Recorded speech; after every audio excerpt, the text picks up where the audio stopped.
de substance dans la paroi de l'estomac ou du duodénum. Bon, en général, quand il s'agit du ulcère gastrique, c'est dans la paroi de l'estomac.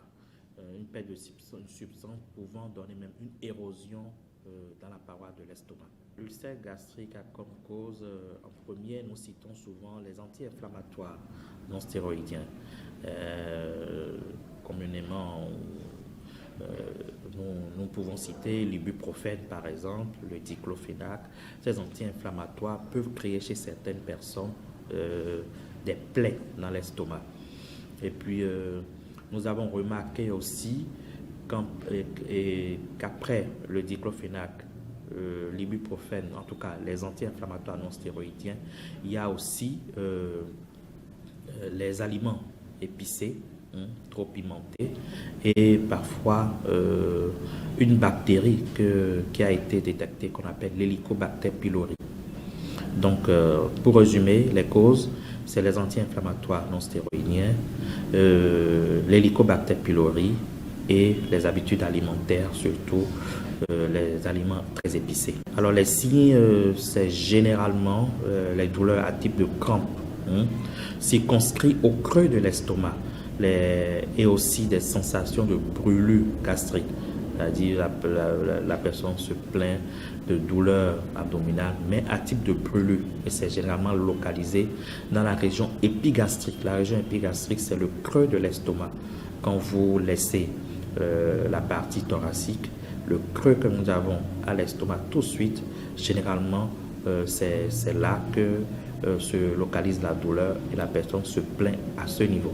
Pour prévenir le mal, quand vous connaissez ulcéreux, il suffit tout simplement de laisser les habitudes qui créent l'ulcère.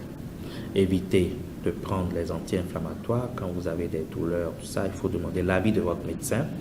Évitez de manger trop épicé, évitez les boissons gazeuses.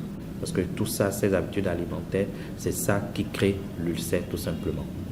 Alors le traitement, d'abord, il faut éviter tout ce qui crée l'ulcère, c'est très important. Et deuxième chose, nous mettons un traitement médicamenteux. Généralement, c'est les IPP. Bon, c'est une classe de médicaments anti-ulcéreux qu'on appelle IPP, inhibiteur de la pompe à protons. Soit on l'utilise, ce sera au médecin d'apprécier, inhibiteur de la pompe à protons, ou soit un pansement gastrique tout simplement pour la cicatrisation de la plaie.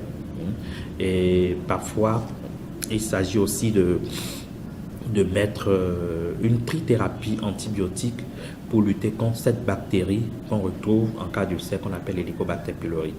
La triple antibiothérapie sera basée sur l'amoxicilline, le métronidazole et la clarithromycine, qu'on utilise généralement en 7 jours. Et ce sera un médecin d'apprécier et savoir est-ce qu'il faut faire 7 jours de traitement, s'il faut faire plus.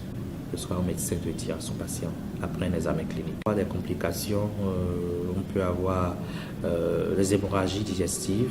Les hémorragies digestives, voir la personne vomir du sang ou faire des selles sanguinolentes. Et généralement, il faut rechercher les causes. Bon, les complications peuvent être aussi tumorales. Les complications peuvent être, quand je parle de tumoral, c'est que ça peut aller vers un cancer.